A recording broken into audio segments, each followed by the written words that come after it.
माझी गृहलक्ष्मी काय चुकलं हे तू ठरवू नकोस.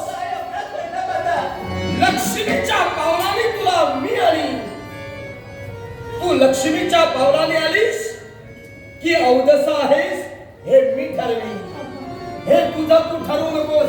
नाही एकंदरीत जर का परिस्थितीचा विचार केला तर मी तर तुला लक्ष्मी म्हणू शकत नाही. असं का बोलता तुम्ही? कारण माझ्या जीवनात अवदसा आहे. अवदसा आहे. पण माझं चुकलं तरी का? तुझं काय? काय माझा अपराध घडला ते तरी मला सांगा. म्हणजे तुझा अपराध काय घडला माझ्या सेवेत तुम्ही कमी पडते का ते तरी मला सांगा. हे वरपोट करून मला विचारतेस याची तुला कल्पना नाही. तुझा अपराध काय? बघाय चांडाळी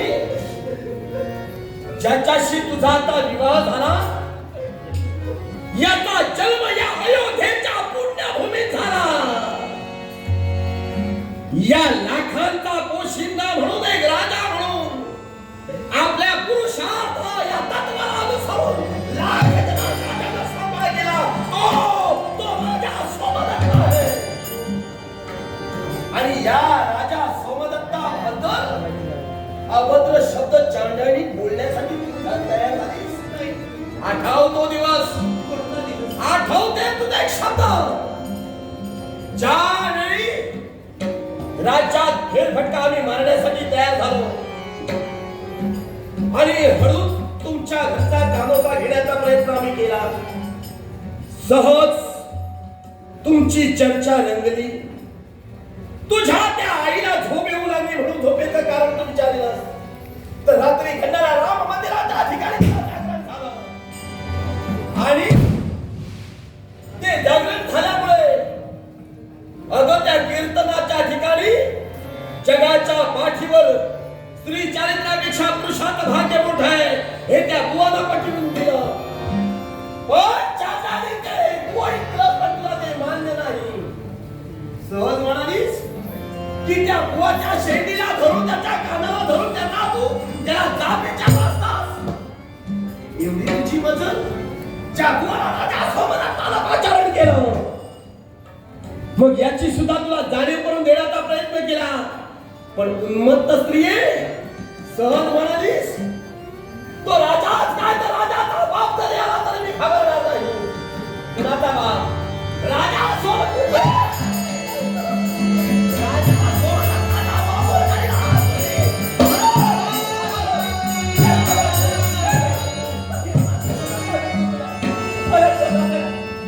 त्या बायकोमध्ये पोट मला स्त्री जातीला दूषण दिली होती. म्हणून रागाच्या भरात मध्ये मरून मोकळी झाली. पण मला कळलं. तुला राग तुझा अपमान करण्यात नाही. तू माझं चांडाळी खरं सांगते ती मला पण माझा तरी दावा तुझ्या माझ्या राजतत्वाची अवहेलना तू केलीस. अवदसे आणि म्हणून त्या क्षणाला ठरविलं तुला जीवनाची अद्दल घडविल्याशिवाय मी मात्र स्वस्त बसणार नाही. आणि म्हणूनच तुझ्याशी विवाह मी का केला माहितीये का? तर माझ्या मनातील प्रश्नाचं उत्तर समर्पक तुझ्याकडून हवंय. जो अपमान तू माझा केला हा अपमान अजून करायचा आहे. आणि म्हणूनच हा लग्नाचा आव मी घडवून आणला. हे खोटा नाट्य घडविलं. मी मनानं तुझ्याशी विवाह केलाच नाही.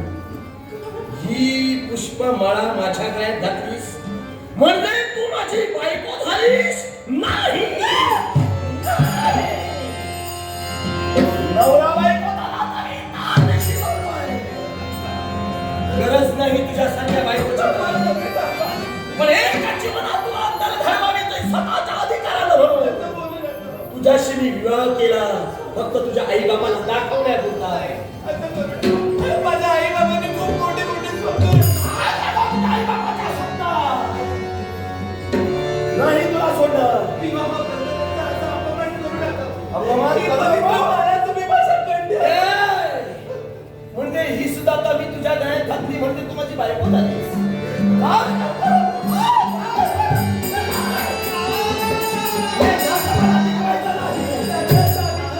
फक्त माझा केलेला खतरीचा पवार आहे. माझा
माझ्या मनाला पडणारा प्रश्न, ते या जगाच्या पाठीवर ज्या बुवाला मी निमंत्रित केलं, आमंत्रित केलं, ज्या घाटावरच्या बुवानं स्पष्ट केलं, हेच खरं आहे.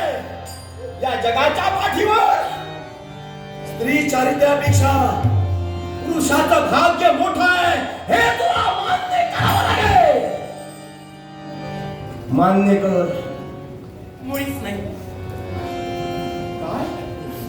मुळीच मान्य करणार. मान्य नाही? काय वाटलं तुम्हाला? आज माझ्यासोबत माझ्या संसाराचा, माझ्या जीवनाचा एवढा मोठा खेळ तुम्ही मांडला.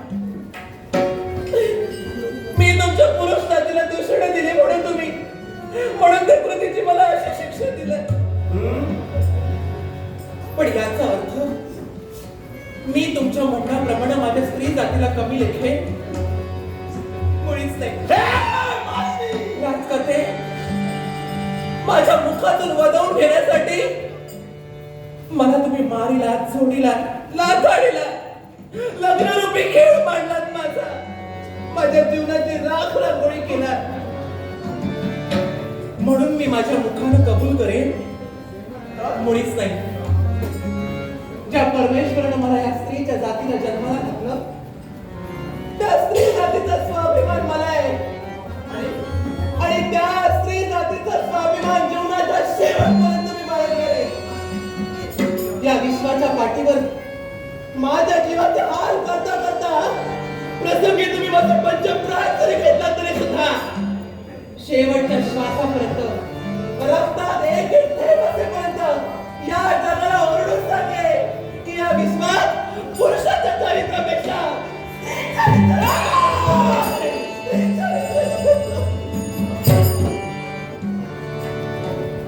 हे तुम्हाला पटवून देऊ शकतेस का? माझा जीव घेतला तरी चालेल. स्त्री चारित्र्य पुरुषाच्या भाग्यापेक्षा मोठा आहे, हे स्पष्ट करू शकतेस का? नक्कीच सिद्ध करेन मी. दे. माझं स्त्री चरित्र हे सर्वश्रेष्ठ कसं हे मी निश्चितच सिद्ध करेन. या अयोध्याधीश राजासोबत आत्ताला ते पटवून दे, आत्ताच. नाही स्वामी, मी या तुमच्या प्रश्नाचं उत्तर देईन, पण आत्ता नाही. या प्रश्नाचं उत्तर देण्यासाठी मला तुमच्याकडून काही कालावधी हवाय. माझ्या स्त्री जातीचं चारित्र्य एवढं शिल्लक नाही. आता या क्षणी तुमच्या प्रश्नाचं उत्तर देण्यासाठी आणि माझ्या स्त्रीचं चारित्र्य श्रेष्ठ आहे हे सिद्ध करण्यासाठी माझ्या स्त्रियांचं चारित्र्य एवढं शिल्लक नाही. म्हणूनच या प्रश्नाच्या उत्तरासाठी मला अवधी हवाय. या प्रश्नाचं उत्तर तर मलाही हवंय, मला सुद्धा गरज आहे. आणि म्हणून दिला तुला उभी. बोल, किती दिवस हवे तुला? 2 दिवस, 4 दिवस, 8 दिवस, 15 दिवस? बोल, किती दिवस हवे तुला पटवून देण्यासाठी? 12 वर्ष हवेत मला. माझ्या स्त्री जातीचं श्रेष्ठत्व पटवून देण्यासाठी एक तप म्हणजे 12 वर्षाच्या कालावधी तुम्ही मला जर बहाल करत असाल तर या 12 वर्षाच्या कालावधीत ही मालिनी तुम्हाला निश्चितच तुमच्या प्रश्नाचं उत्तर देईल. 12 वर्ष? ठीक, तुमच्या प्रश्नाचं उत्तर देईल. दिली तुला 12 वर्ष. पण एक ध्यानी ठेव, एवढा मी प्रदीर्घ काळ तुला देतो ह्या अवधी म्हणून. जर का माझ्या मनाप्रमाणे, जर का माझ्या प्रश्नाचं उत्तर समर्पक जर का मला मिळालं नाही तर मागचा पुतळा विचारला 2 तुकडे केल्याशिवाय राहणार नाही. तुला मी जीवे ठार मारी. मान्य आहे मला. पण जर का समर्पक उत्तर दिलंस तर ही माझी चूक मी मान्य करून येणाऱ्या भविष्यात माझी पत्नी म्हणून तुझा मी स्वीकारही करीन, यात शंका नाही. पण तोपर्यंत हे नातं मी क्षणार्धात तोडलेलं आहे. त्यामुळे हे आता एकरूप तर या वेळेला या परिस्थितीला होणार नाही. आणि म्हणून या 12 वर्षाच्या घडणाऱ्या वेळात तुझा माझा सहवास होणार नाही, तुझी माझी जवळीकता होणार नाही. नाही मी तुझ्या जवळ येईन, नाही तू माझ्या. आणि म्हणूनच तुझ्यासाठी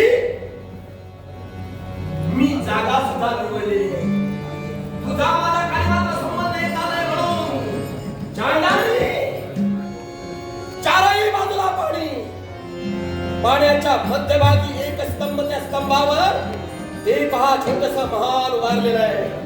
त्या ठिकाणी कुणाचं येणं जाणं नाही. अशा ठिकाणी तुम्ही मध्यभागी करून ठेवा. कारण तू माझा अपमान केला, माझी अपराधी आहेस, म्हणून तो आशिष आम्ही नाही. कोण आहे माझ्याकडे? विश्वास.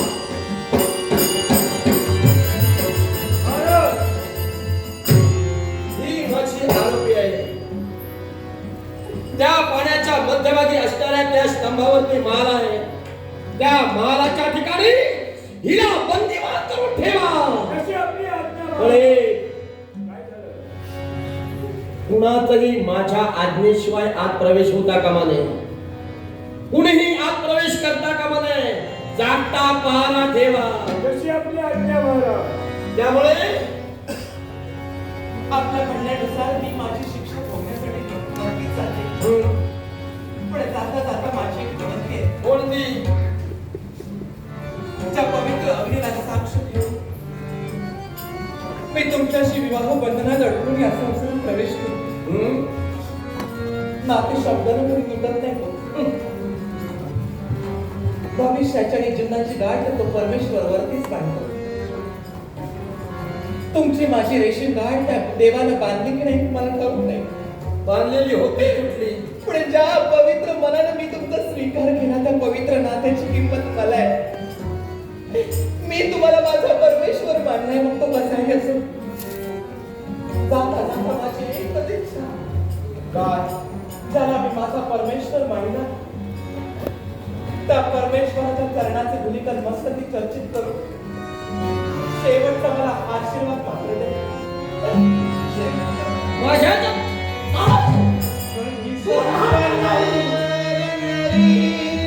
जवळ येण्याचा प्रयत्न सुद्धा करू नकोस.